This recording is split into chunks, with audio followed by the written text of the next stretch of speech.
네, 위드 코로나가 시작되는 이 첫 주일, 11월 첫째 주 예배에 참여하신 우리 교우 여러분들 반갑습니다. 또 가정에서 여전히 또 예배 드리시는 우리 교우 여러분들도 주님의 사랑으로 환영합니다.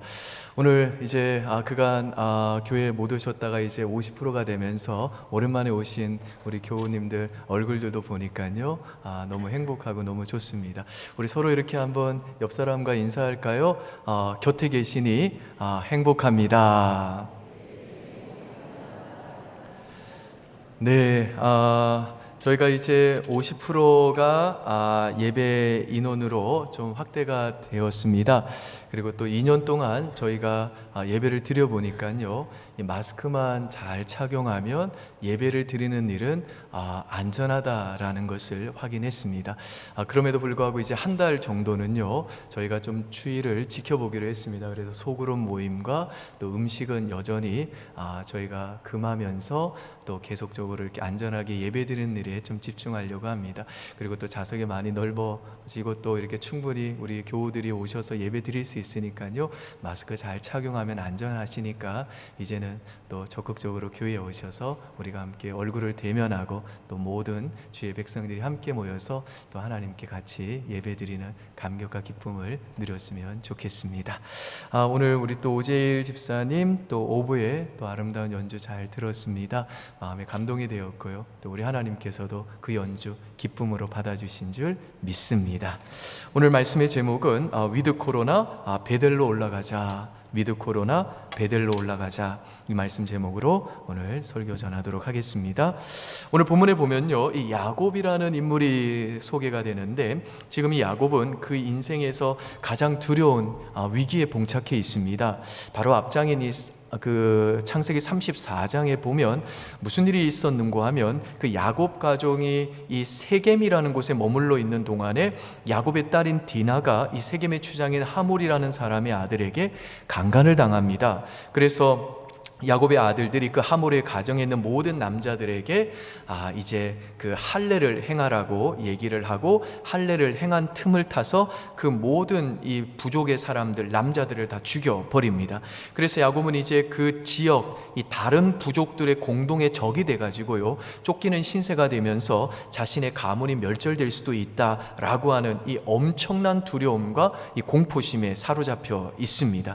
그런데 이와 같이 야곱이 그 두려움에 사로잡혀 어찌할 바를 모르고 있는 그때에 하나님께서 이 야곱에게 나타나셔서 야곱의 그 두려움에 대한 해결책, 그 인생의 위기에 대한 해결책을 말씀해 주십니다. 1절 한번 보실까요? 같이 한번 읽습니다. 시작. 하나님이 야곱에게 이르시되 일어나 베델로 올라가서 거기 거주하며 내가 내 형 에서의 낯을 피하여 도망하던 때에 내게 나타났던 하나님께 거기서 제단을 쌓으라 하신지라. 무슨 말이죠? 베델로 올라가서 제단을 쌓으라는 겁니다. 이 제단을 쌓다라는 말은 다른 말로 하면 하나님께 예배를 드리라는 것입니다. 이 베델이라고 하는 단어는 하나님의 집, 하나님의 집이라는 뜻이고요, 이 베델에서 이제 이 야곱이 하나님께 예배를 드리고 난 다음에 다시 이 지명을 엘 베델이라고 지었다고 7절에 소개가 되는데요, 엘 베델은 하나님의 베델이라는 뜻입니다. 아무튼 이 베델이라고 하면 하나님의 집이라는 뜻이에요. 그리고 이 베델은 어떤 곳이냐면, 이 과거에 그 야곱이 형 에서의 장자권을 빼앗은 사건으로 인해 그 에서의 그 보복이 두려워가지고 도망가다가 하나님을 깊이 만나고 그 제단을 쌓고 예배를 드렸던 장소가 바로 이 베델입니다. 그러니까 지금 하나님께서는요, 야곱에게 지금 과거에 그가 그 인생의 위기를 만났을 때 하나님이 그를 만나 주셨고, 또 그가 하나님께 예배를 드렸던 그 베델로 올라가라고 말씀하시는데, 이건 무슨 말인가 하면, 지금 야곱이 당면한 이 인생의 위기, 그리고 그로 인해서 그가 가지고 있는 그 공포와 두려움은요, 오직 예배를 통해 그가 다시 하나님을 만날 때에 비로소 해결될 수 있다라는 것입니다. 여러분, 이 예배는요, 우리가 하나님을 만나는 시간이고 하나님과 나와의 관계가 다시 회복되는 시간입니다. 그래서 하나님께서 이 야곱에게 너는 베델로 올라가 예배를 드려라 고 그렇게 말씀하시자, 야곱이 그 하나님과의 관계를 다시 회복하기 위해서 한 가지 아주 중요한 일을 합니다. 그게 뭔지 2절에서 4절 보실까요? 저랑 여러분들 한번 나눠 읽으시죠. 2절 제가 읽겠습니다.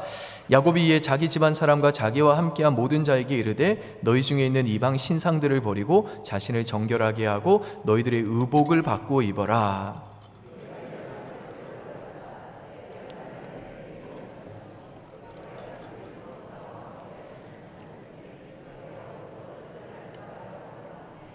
그들이 자기 손에 있는 모든 이방 신상들과 자기 귀에 있는 귀고리들을 야곱에게 주는지라. 야곱이 그것들을 세겜 근처 상수리 나무 아래에 묻고. 여기 나오는 이 이방 신들과 또 의복을 바꾸어 입으라는 말과 또 귀고리들은요, 이 당시 가나안 사람들이 섬기던 우상들과 또 이교도 예배와 관련이 있는 것들입니다. 따라서 지금 야곱이 그 자식들에게 의복을 바꾸어 입으라고 얘기하고 또 모든 우상 신들과 귀고리들을 상수리 아래 나무 아래에 묻었다라고 하는 이 말은 무슨 뜻인가 하면, 그가 하나님과의 그 관계를 다시 회복하기 위해서 그가 품고 있었던 그 가정에 지금 그 있었던 우상들을 전부 다 버리고 살아계신 하나님 앞에 그가 다시 바른 예배자로 서기로 결단했다는 뜻입니다. 그러자 그의 이 결단 이후에 어떤 일이 벌어졌는지 5절 한번 보실까요? 같이 읽습니다. 그들이 떠났으나 하나님이 그 사면 고을들을 크게 두려워하게 하셨으므로 야곱의 아들들을 추격하는 자가 없었더라. 무슨 말인가요? 야곱이 이제 그 모든 우상들을 버리고 내가 정말 하나님 앞에 예배자로 다시 서겠다라고 결심하고 그 예배의 자리로 올라가기로 결단하니까 더 이상 추격하는 자가 없었다라는 것입니다. 여러분, 이것이 바로 예배를 드리기로 결단하는 자가 누리는 영적인 축복입니다. 예배 없이 살아갈 때는요, 죄가 끊임없이 우리를 추격해 옵니다. 세상에서 예배 없이 살아가면요, 세상의 온갖 욕심들과 염려와 근심, 걱정이 우리들을 쫓아와요. 어느 날 한날이라도 마음 편한 적이 없습니다. 문제가 없는데도 그냥 괜히 두려워요. 괜히 불안합니다. 예배가 없는 자는 이렇게 끊임없이 추격을 당하게 되는 겁니다. 여러분, 그런 점에서 우리 인생이 답답하고 내가 할 수 있는 한 모든 것을 행했음에도 불구하고 여전히 그 인생의 위기가 끝나지 않고 이 두려움과 공포가 엄습해 온다면, 그때 우리가 올라가야 될 곳이 있는데, 그곳이 바로 우리의 그 근원적인 두려움의 문제를 해결할 수 있는 베델, 하나님의 집, 곧 예배의 자리인 줄 믿으시기를 바랍니다. 여러분, 그런데 지금 야곱이 그의 자녀들에게서도, 그 집안의 식구들이라고 하면 종들도 있지만 자녀들도 있겠죠, 그 자녀들에게서도 이 그 의복을 바꾸어 입게 하고 그들에게서 이방 신상과 귀고리를 받아 상수리 나무 아래에 묻었다고 하는 이 말은 무슨 뜻이냐면요, 야곱의 가정이 그 세겜에 머무르고 있는 동안에 그 가나안의 종교와 문화에 깊이 물들어 있었다는 말입니다. 그래서 야곱뿐 아니라 야곱의 자녀들 역시도 예배가 무너져 있었다는 것입니다. 여러분이 코로나가 장기화되면서 가장 안타까운 게 뭐냐면, 우리 어른들뿐만 아니라 우리 자녀들의 예배 생활이 너무 많이 무너졌다라는 것입니다. 고려신학대학교의 그 문화랑 예배학 교수님은요, 이런 얘기를 했습니다. 주일날 온라인 예배를 드리면서 아버지가 인터넷이 연결된 TV를 켜고 이제 가족의 주일 예배를 드린다. 어느 날 아버지가 TV를 켜기 전에 거실에 탁자에 앉아서 성경책을 폈더니 어린 딸이 이렇게 말합니다. 아빠, 예배 시간이야. TV 켜야지. 그러니까 지난 2년 동안에요, 우리 아이들의 이 예배에 대한 인식이 바뀌어버렸다는 거예요. 예배를 드리려면 예배당에 이제 오는 게 아니라 이제는 TV를 켠다라고 하는 이 생각이 아예 그들의 이 생각 속에 각인이 되어 버렸다라는 겁니다. 여러분, 이와 같이 이제는 온라인 예배와 오프라인 예배, 대면 예배와 비대면 예배가 공존하는 시대가 되었습니다. 저는 이 온라인 예배를 통해서도 하나님이 임재하시고 역사하신다고 믿습니다. 그리고 우리 사랑하는 성도 여러분들께서 정말 교회에 올 수 없는 그 상황에서 어떻게 해서든지 주일날, 그래서 유튜브를 켜고 핸드폰을 켜고 어떻게 해서든지 TV 앞에 앉아서 내 마음을 지탱해 보려고 하고, 그래도 하나님 앞에 예배자로 서고자 하며 그 드렸던 모든 예배, 우리 하나님이 정말 귀하게 받아주셨는 줄 믿습니다. 그럼에도 불구하고 저는 동시에 우리의 중심을 보시는 하나님은요, 단순히 우리가 정말 피치 못할 사정 때문에 대면 예배가 아니라 온라인 예배를 드리는 것인지, 아니면 정말 그것이 단순하게 익숙함과 편리함 때문에 드리는지, 그것을 분명히 아시는 우리의 중심을 보시는 하나님이시라고 저는 믿습니다. 그리고 정말 이 전염병이라는 불가피한 상황 때문이 아니라 단순히 우리들의 그 편리함 때문에 혹은 익숙함 때문에 주일에 정말 하나님 백성들이 모여 하나님께 예배드리는 이 공예배를 소홀히 하고 그 이 대면 예배를 온라인 예배로 저는 대체하는 것을 반대합니다. 저는 그렇게 우리 신자들이 예배를 드려서는 안 된다고 생각합니다. 왜냐하면 우리 하나님은요, 때로는 침묵하시고 때로는 세미한 음성 가운데 속삭이듯이 말씀하시고 때로는 아무데도 안 계신 것처럼 모습을 감추시기도 하시지만 하나님이 그분의 영광과 임재를 언제나 나타내시기를 원하시는 곳이 있다면 그곳은 바로 하나님의 백성들이 모여서 예배하는 곳이기 때문이라는 믿음 때문입니다. 여러분도 그렇게 믿습니까? 아멘. 그런데 지금 우리가 사는 이 시대는요, 야곱의 가정에 살던 그 가나안처럼 우리들뿐만 아니라 우리의 자녀들이 이 예배를 드리지 못하도록 하는 이 문화로 가득 차 있습니다. 여러분, 지금 우리와 우리 자녀들이 사는 이 시대의 문화를 한마디로 말하면 세속주의라고 말할 수가 있습니다. 세속주의라는 이 말의 이 원어의 뜻이 뭐냐면 이 세상만이라는 뜻입니다. 그러니까 세속주의는 뭐냐면 영적인 세계를 철저하게 부인하고 인정하지 않고 지금 내 눈에 보이는 이 세상만 중요하고 보이지 않는 영적인 세계나 이 세상 너머의 세상에 대해서는 전혀 관심 갖지 않고 인정하지 않는 이 세상의 철학과 세계관을 세속주의라고 부르는 것입니다. 여러분, 그래서요, 타교인의 교인들 가끔씩 이렇게 얘기를 보면 본인이 2년, 5년, 10년 교회를 다녔지만 자기는 한 번도 천국과 지옥에 대한 설교를 들어본 적이 없다라고 말씀하시는 분들도 있습니다. 그만큼 이 세속주의가 정말 이제는 이 교회 안에도 깊숙이 침투해 들어와 왔다라는 것입니다. 여러분, 이 세속주의는요, 여러 가지 특징들이 있는데요, 그 중에 한 가지가 뭐냐면 눈에 보이는 물질을 최고의 가치로 여긴다는 것입니다. 그래서 요즘 자라나고 있는 우리 아이들에게 가장 인기 있는 직업 1위가 뭔지 아십니까? 연예인이 아닙니다. 건물주예요. 건물주가 되면 일하지 않고도 먹고 사는 문제가 해결되기 때문에 그 월세 따박따박 받아가지고 자기는 나중에 해외여행 그렇게 다니면서 인생을 즐기겠다, 그렇게 살겠다라는 것이 요즘 자라나는 우리 아이들의 꿈이라는 겁니다. 이런 물질 만능주의에 젖어 있는 우리 아이들이요, 이 세속주의 문화 가운데 살아가고 있는 이 아이들이요, 주일날 예배드리라고 한다고 생각해 보십시오. 그들이 정말 그 예배에 자신이 헌신할 만큼 그렇게 영적인 가치를 귀하게 여기겠습니까? 세속주의의 또 다른 특징은요, 내가 중심이 되는 것입니다. 피조물인 인간인 내가 세상의 중심이 되는 것이 세속주의입니다. 그래서 이 세속주의자들은요, 더 이상 절대적인 진리를 인정하지 않습니다. 삶의 기준이 내가 되는 것입니다. 그냥 내가 좋으면 그것이 진리가 되는 거예요. 내가 보고 듣고 느끼고 상상하는 것이 진리가 되는 겁니다. 그러니까 세속주의는요, 내가 절대적인 기준이 되기 때문에 절대자이신 하나님이 불편한 겁니다. 그 하나님을 일부러 의식하지 않으려고 하는 겁니다. 그 하나님을 두려워하지도 않는 겁니다. 내가 신이고 내가 진리인데 어떻게 절대 진리자이신 하나님 앞에 이런 세속적인 문화 가운데 살아난 우리 자녀들이 예배에 그 인생을 드린다고 결단할 수가 있겠습니까? 그리고 세속주의가 이렇게 인간의 마음에서 하나님을 없애버리니까요, 인간이 어떻게 되었나요?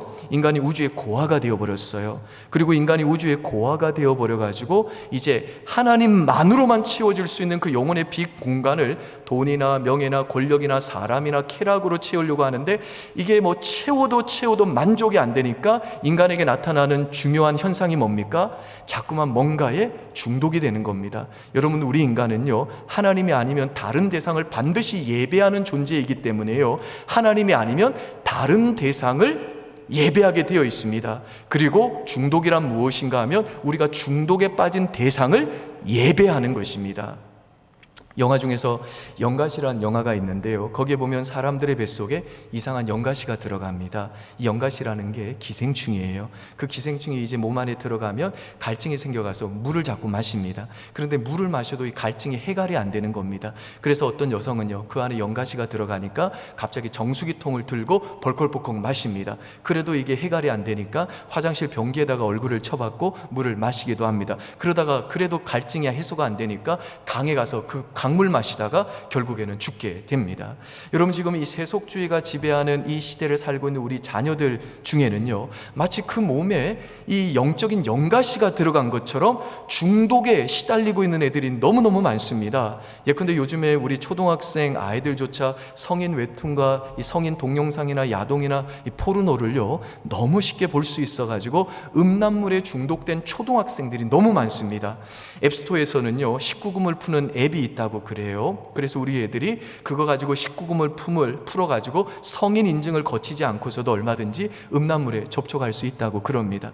지하철 같은 곳에서 남의 몸 몰래 찍는 그 몰카 단속에 10명이 걸렸는데요, 한 명은 초등학생이고 또 한 명은 고등학생이었습니다. 그리고 초등학교 4학년 여학생이요, 채팅 중에 그 중학생의 오빠에게 자신의 알몸을 사진 찍어서 보내줘요. 그것이 해외 동영상 사이트에 올라갔다고 합니다. 아동 이 음란물을 유포하거나 소지한 사람들을 적발을 했는데요, 117명이 적발이 됐는데 그 중에 51%가 초중고등학생이었습니다. 요즘 중고등학생들이 이 정도인데 우리 청년들의 그 성윤리는 어떨까요? 마이크 임팩트라고 하는 이 청년들을 위한 유튜브 강연 채널이 있어요. 이 채널의 조회수 1위가 뭔지 아시나요? 이게 청년들을 위한 그 강연 채널인데요, 조회수 1위가 연예 칼럼니스트 각정원이라고 하는 이 작가의 강연인데요, 강연 제목이 뭐냐 하면 또 하고 싶은데 남친은 그럴 수 없을 때의 방법, 이게 제목이에요. 이 제목을 딱 들어보시면 무슨 강연인지 감이 오시죠? 근데 가장 많은 청년들이 이 영상을 추천했다는 겁니다. 3위도요 이분의 강의인데, 남녀가 성관계를 즐기기에 딱 좋은 이유, 그 밑으로도 이 사람의 강연이 굉장히 많은 높은 조회수를 차지하고 있습니다. 강연 제목이 이런 거예요. 침대 위의 관계가 즐거워지는 간단한 방법. 뭐 이렇게 참 말하기도 낯뜨고 온 이런 강연들을 우리 청년들이 가장 많이 보고 있다라는 겁니다. 여러분, 이 채널은요 성인 채널이 아니에요. 무슨 음란한 채널이 아닙니다. 초등학교 때부터 뭐 청년에 이르기까지 누구나 그런 게 자유롭게 볼 수 있는 채널입니다. 여러분, 이것이 지금 우리가 살고 있는 이 시대 우리 자녀들과 또 청년들의 문화예요. 그래서 제가 얼마 전에 청년부 설교를 하면서 우리 청년 자매들에게 이렇게 간곡히 부탁하기도 하고 또 이렇게 강하게 얘기하기도 했습니다. 너희들 오빠들과의 스킨십 조심해야 된다. 그리고 오빠 그 자취방에 가서는 안 된다. 오빠 자취방에는 하나님 안 계신다. 이 세상에 유일하게 하나님이 부재하시는 곳이 오빠 자취방이다. 오빠 자취방에 들어가는 건 내 발로 지옥으로 들어가는 거다. 그리고 밤 늦은 시간에는 오빠랑 헤어질 때 오빠 차 타지 말고 대중교통 이용해라. 하나님은 오빠 차만 타면 힘이 빠지시더라. 오빠 만났을 때는 항상 오빠 사도신경 해줘. 그리고 헤어질 때는 오빠 주기도문으로 마치자. 그렇게 사도신경으로 시작해서 주기도문으로 마쳐야 된다. 교회 오빠라고 믿지 말아라. 세상 오빠든 교회 오빠든 오빠는 믿을 존재가 못 된다. 너 오빠 믿지? 하는 오빠는 더 믿지 말아라. 그 오빠는 더 나쁜 놈이다. 너 오빠 믿지? 그건 사탄의 음성이다. 이 세상에서 우리가 믿을 분은 오직 주님뿐이다. 아멘이세요, 여러분? 아니, 우리 청년 자매들이 아멘 해야 되는데 다 부모님만 아멘 하신 것 같아요. 여러분, 제가 좀 이렇게 좀 과장되게 혹은 또 시대에 뒤떨어진 아주 꼰대 같은 말을 우리 청년들에게 아주 강하게 했던 이유가 뭐냐면요, 저희들이 이제 타교의 이 목회자들과 만나보고요, 또 이렇게 통계를 보면요, 교회를 안 다니는 자매는 말할 것도 없고 지금 교회를 다니고 있는 자매들 중에도요, 결혼 전에 성관계 때문에 낙태하는 자매들이 너무너무 많기 때문에 그렇습니다. 그리고 얘네들은요, 그래도 하나님 말씀을 들은 게 있어가지고 세상의 그 자매들과는 달리 낙태를 하면요 죄책감에서 헤어나오지를 못하는 거예요. 죄책감에 빠져 있어가지고 예수님은 그 피는 어떤 제자로 용서할 수 있다, 어떤 죄라도 용서할 수 있다고 해도 자신이 생명을 죽였다라는 그 자책감에 빠져가지고요, 예배가 무너지고요, 그리고 또 그 사람한테 받은 상처가 너무너무 커가지고요, 결국에는 교회를 떠나는 지금 교회 다니는 자매들이 너무 많기 때문에 제가 너무 안타까워서 그렇게 강하게 얘기를 한 겁니다. 여러분, 그러면 오늘날 우리 어른들의 성문화는 어떨까요? 요즘 코로나 때문에 생계를 위해서 밤에 대리운전하시는 목사님들이 많습니다. 대리운전하시는 어느 한 목사님이요, 이런 얘기를 하셨어요. 낮에는 사역하시고 이제 지난밤에 한 손님이 탔는데 동창 모임에 갔다 왔다는 거예요. 근데 그 동창 모임에서 첫사랑을 만났는데 이분이 거기에서 그 첫사랑 그 자매한테 작업을 걸었다는 거예요. 이분 유부남이에요.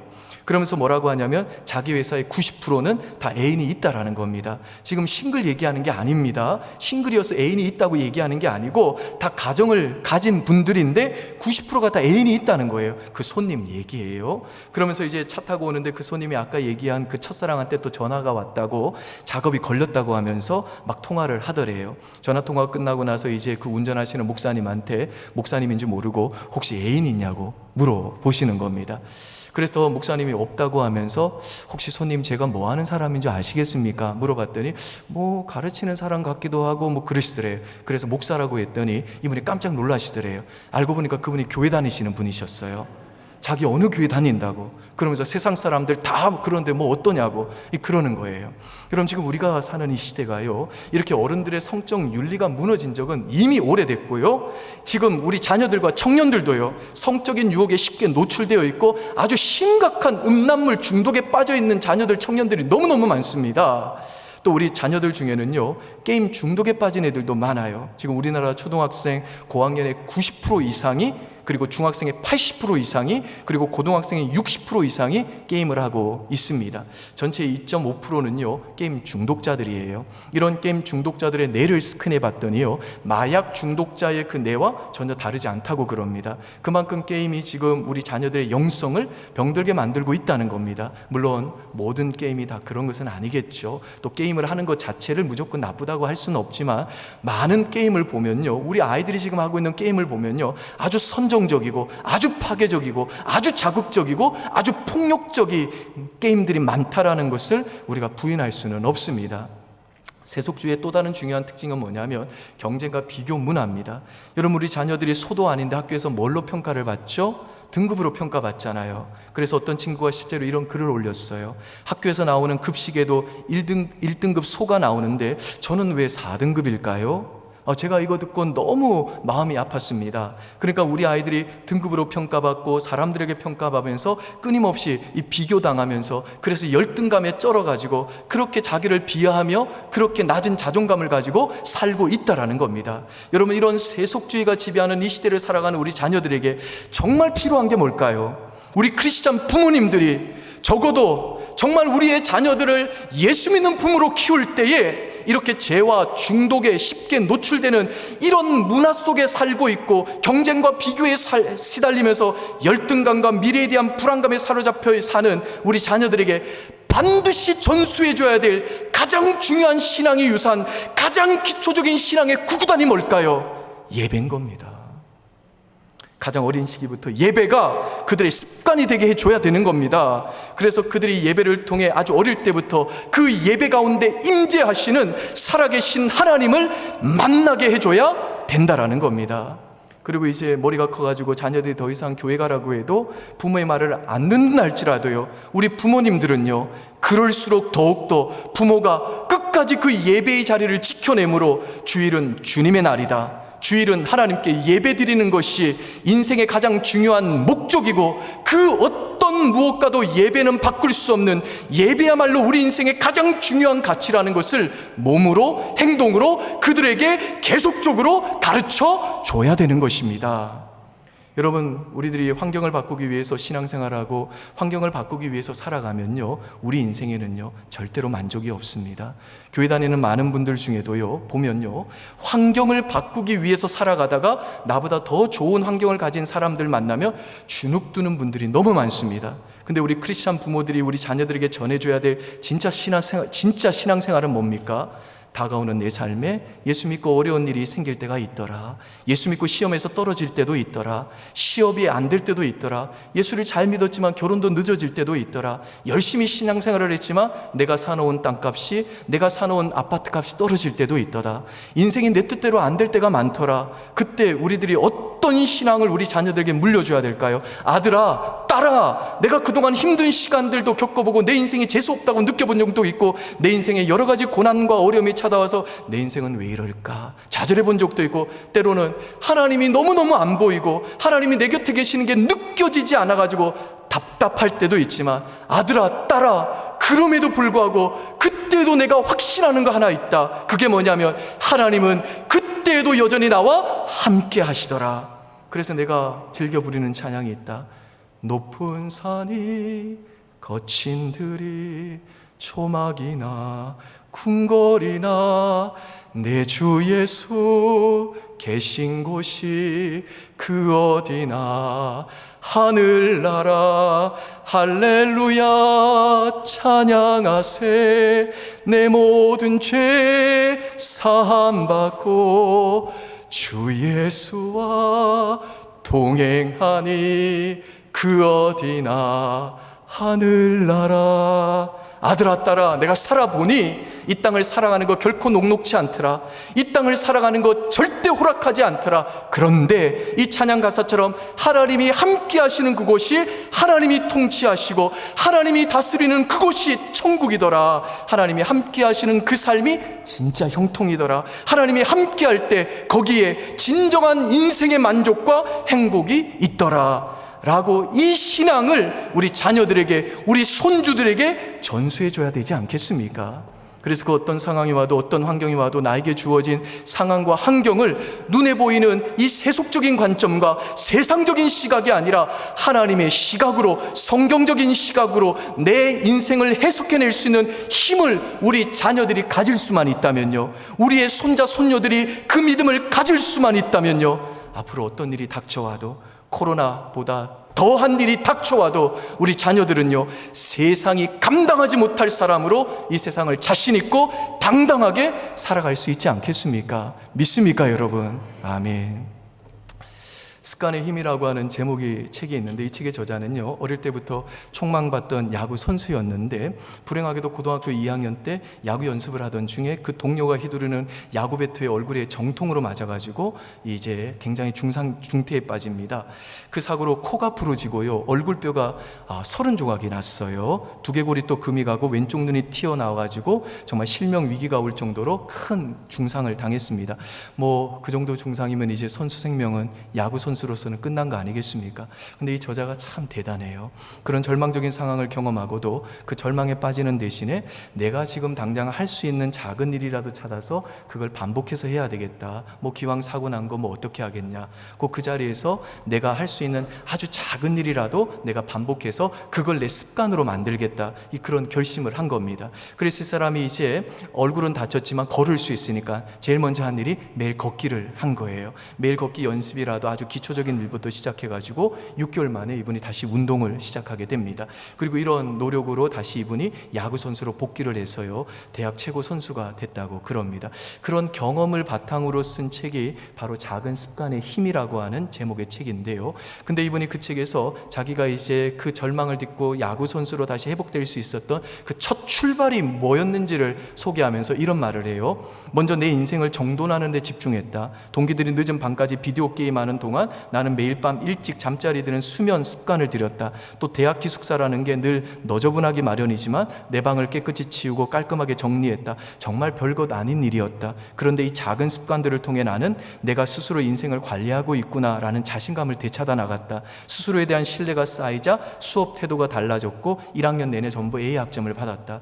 여러분, 대학을 야구 선수로 들어갔는데 이게 뭐 방 치우는 거하고 선수 생활하는 게 뭐가 상관이 있겠어요? 근데 그 책 제목처럼요, 이렇게 아주 작고 사소한 것에서부터 이분이 습관을 만들어가는 그 일을 했더니 그 결과를 참 이렇게 놀랍게 소개를 합니다. 야구 방망이에 맞아 혼수 상태에 빠진 지 6년 후에 나는 데니슨 대학교 최고의 남자 선수로 선정되었고 ESPN 전미대학 대표로 지명되었다. 전국에서 단 33명만이 뽑히는 영광스러운 자리였다. 그리고 8개 분야에서 최우수 수상을 받고 최우수 졸업상에 수여되는 학장 메달을 수상하며 대학을 졸업했다. 그리고 지금 이분이 이제는 자기개발 전문가가 돼가지고요, 그 블로그 월 방문자 수가 100만 명에 이르는 그 사람들과 그 절망에 빠진 분들을 돕고 있는 귀한 사역을 감당하고 있어요. 여러분, 이분이 대단한 게 뭐냐면요, 지금 저는 이분의 어떤 성취를 지금 여러분들에게 주목하라고 이 얘기를 하는 게 아니고요, 이분이 대단한 게 뭐냐면 그 야구 방망이로 얼굴을 두들겨 맞아가지고 그냥 30개 뼈 조각이 나고 눈이 함몰될 정도로 그런 비극적인 사건을 경험했음에도 불구하고 그걸 완전히 전화위복의 도구로 써버렸다는 것입니다. 그리고 그 모든 놀라운 성공의 첫 출발이 뭐냐면 지저분한 방 치우고 것부터 아주 쓸데없이 늦게 안 자고 그래서 일찍 일어나는 너무나도 사소해 보이는 그 작은 습관을 만드는 거, 그게 바로 이번에 놀라운 그 인생의 성취를 얻게 되었던 출발이었다라는 것이죠. 그 책 제목 그대로입니다. 아주 작은 습관의 힘.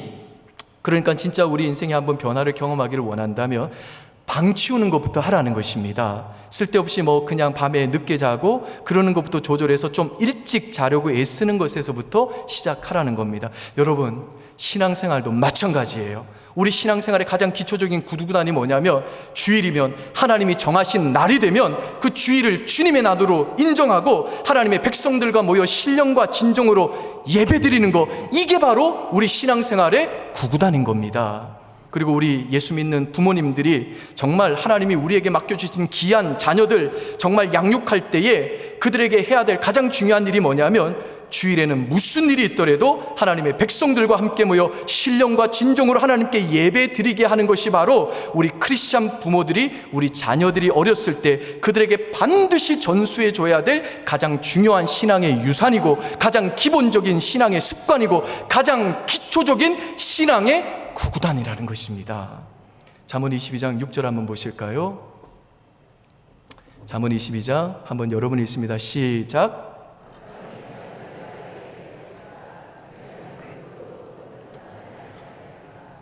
우리 사랑하는 예수 믿는 은평의 모든 부모님들, 여러분 이 말씀 믿으십니까? 아멘. 저도요, 새 아이의 아버지로 이 말씀 믿습니다. 그렇기 때문에 저는요, 어릴 때부터 이 아이들에게 주일의 중요성과 예배의 중요성을 가르치면요, 하나님이 이 약속의 말씀처럼 반드시 우리의 새 자녀들이 늙을 때까지 그 주님을 따르는 그 길을 떠나지 않을 거라고 믿습니다. 설령 떠난다 할지라도요, 그들의 몸에 어릴 때 새겨진 그 영적인 교훈이 결국에는 그들이 들었던 말씀이 결국에는 그들을 다시 하나님께로 돌아오게 만들 줄 믿습니다. 여러분이 코로나 시대를 통해 우리들이 뼈저리게 경험하는 게 뭡니까? 주일에 드리는 이 공적인 예배가 무너지면 월요일부터 토요일까지 우리들의 삶의 현장에서 드리는 삶의 예배도, 생활의 예배도 무너진다는 거, 그거 우리 지금 철저하게 경험했지 않습니까? 근데 우리들이 이 공적인 예배를 통해 하나님과 연결되면요, 세상으로부터 안식하지 못했던 우리들의 그 두려운 마음이 비로소 안도감을 얻게 되고 안식을 경험하게 되고 또 일주일간 죄와 싸워 이길 수 있는 힘을 얻게 되면서 월요일부터 토요일까지 그 생활의 예배로까지 이어지게 되는 것입니다. 공적인 예배를 통해 내 안에 정말 예수님이 살아계심을 확인하고 하나님이 나를 무조건적으로 사랑해 주시고 세상 끝날까지 나를 버리지 아니하시고 언제나 나와 함께 하신다고 말씀해 주시는 이 선명한 그 하나님의 음성이 들리고 예배를 통해 내 죄를 회개하고 우상을 버리고 다시 하나님과의 나와의 관계가 회복이 되면요, 깨어진 내 인생도, 무너진 내 가정도, 엇나가던 내 자식도 다시 회복이 되는 것입니다.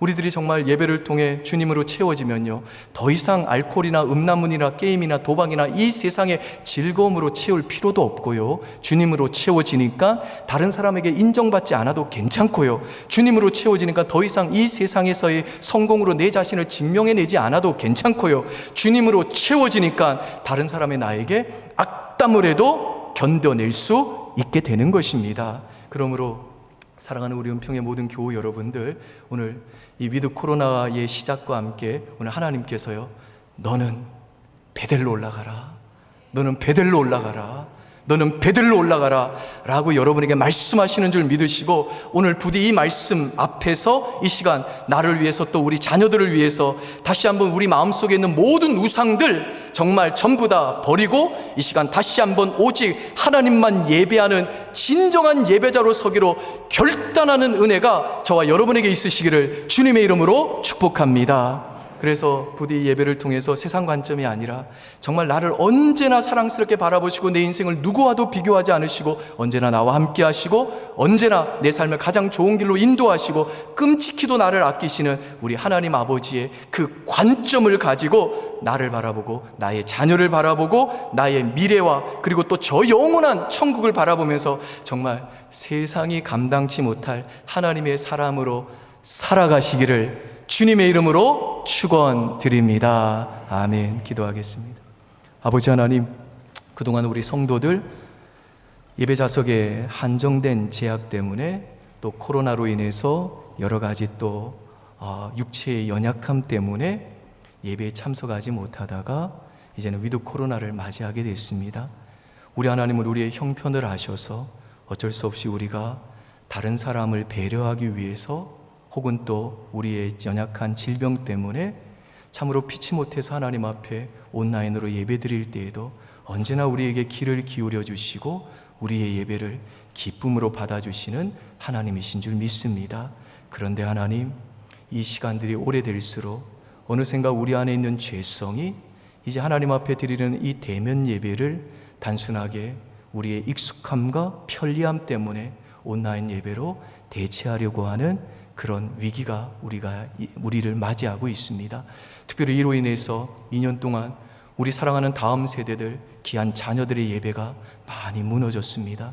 다시 한번 오늘 이 말씀 앞에 우리 모두가 베델로 올라가라는 주님의 이 귀한 격려의 말씀 다시 한번 확인하게 하시고 우리를 만나주시고 우리를 만나 모든 인생의 위기로부터 두려움으로부터 벗어나게 하시고 우리에게 복을 주시려는 그 하나님 앞에 다시 한번 진정한 예배자로 서기로 결단하는 은혜를 우리 모두에게 허락하여 주시옵소서.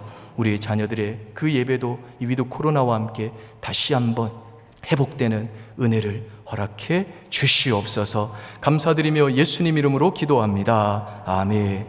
우리 다 함께 자리에서 일어나셔서 하나님께 찬송하시겠습니다.